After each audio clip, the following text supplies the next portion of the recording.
ছোট্ট একটা ভুলের কারণে কিন্তু আমাদের জীবনে অনেক বড় একটা দুর্ঘটনা ঘটে যেতে পারতো। যাই হোক, আল্লাহ তাআলা আমাদের বাঁচিয়েছে। তো আসসালামু আলাইকুম, সবাই কেমন আছেন? আলহামদুলিল্লাহ, আল্লাহর রহমতে আমরা অনেকটা ভালো আছি। নতুন একটা ভিডিও নিয়ে আপনাদের মাঝে চলে আসলাম। তো গতকালের রাত্রে কি এমন ঘটলো যে আমি এই কথা বললাম যে ছোট্ট একটা ভুলের কারণে আমাদের জীবনটা পুরো শেষ হয়ে যেতে পারতো। তো যাই হোক, অনেক বড় একটা দুর্ঘটনার মধ্যে পড়ে গিয়েছিলাম। তো রাতে শ্বশুর আব্বা আমাদের জন্য নাস্তা নিয়ে আসছে। তো সেই নাস্তাগুলো খাওয়ার আগে আমি কিন্তু একটা কাজ করেছিলাম। তো চুলায় আমি একটু বুটের ডাল আর বুট আমি সেদ্ধ বসিয়েছিলাম দুইটা চুলায়। তো গ্যাস কম থাকার কারণে আমি চুলার জালটা একটু কম দিয়ে রুমে চলে আসছি। তো রান্নাঘর আর রুম কিন্তু একদম পাশাপাশি। তো সবকিছুই দেখা যায়, কিন্তু আমার একটু মনে ছিল না আমি চুলার উপরে দুইটা চুলায় গ্যাসের লাইন দেওয়া। তো আমি কিন্তু দুটোটাই চুলা জ্বালিয়ে তারপর রুমে চলে আসছিলাম, আর আমার একদমই মনে ছিল না। তো বাহিরে যেহেতু বের হওয়া হয়নি রুম থেকে, সেজন্য আমার একটু মনে ছিল না যে চুলার মধ্যে আমি কি বসিয়েছি বা কি হচ্ছে, আমি একদমই খেয়াল করিনি।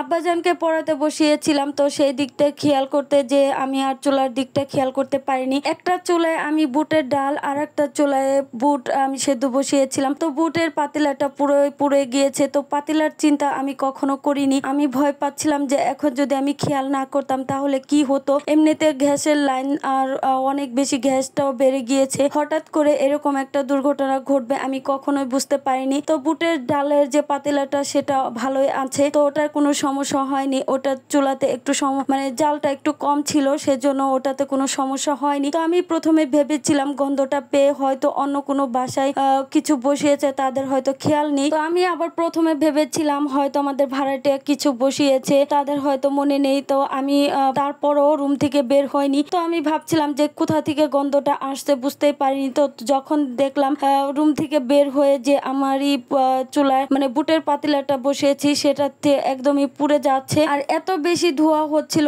অনেক বেশি ভয় লাগছিল তখন। তো খুবই তাড়াহুড়া করে দৌড়ে এসে চুলাটা বন্ধ করি। আমার এত বেশি ভয় লাগছিল কি আর বলবো। তো এরকম ঘটনা আল্লাহর রহমতে আমার কখনো ঘটেনি। এই 9 বছর বিয়ে হয়েছে, তো 9টা বছর ধরে আমি গ্যাসে রান্না করি। তো শ্বশুর বাড়ির যেহেতু শহরে, তো গ্যাসেই তো রান্না করতে হবে, তাছাড়া তো কোনো উপায় নেই। তো এরকম বাজে ঘটনা আমি কখনো পড়িনি। তো বিয়ের পর প্রথম একটা ঘটনা ঘটেছিল, তো তারপর থেকে আমি সব সময় সাবধানে কাজকর্ম করি। তো এরকম একটা ঘটনা আমার সাথে ঘটবে আমি কখনো কল্পনা করিনি। তো যাই হোক, অনেক ভয়ে ছিলাম। তো এই ভিডিওটা আপনাদের ভাইয়া হয়তো দেখে তারপর জিজ্ঞাসা করতে পারে, আমি কিন্তু তাকে এখনো বলিনি যে কি হয়েছিল। তো আমার শ্বশুর আব্বাকেও আমি বলিনি, অনেক ভয় লাগছিল ওই সময়টাতে। তখনই আবার মা আমাকে ফোন দিয়েছে। তো মা বলছিল যে কি হয়েছে, তোমার এরকম অবস্থা কেন, বা তুমি কেন এত টেনশন করছো। তো মাকে আমি সবটা ঘটনা বললাম। তো মা অনেক বেশি ভয় পেয়ে গিয়েছে। তো বলছিল যে একা থাকো, একটু সাবধানে চলাফেরা করো, একটু সাবধানে রান্না বান্না করো। তো আমি তাকে বললাম যে হ্যাঁ মা, আমি তো সবসময় সাবধানেই কাজকর্ম করি, কিন্তু আমার একদমই মনে ছিল না।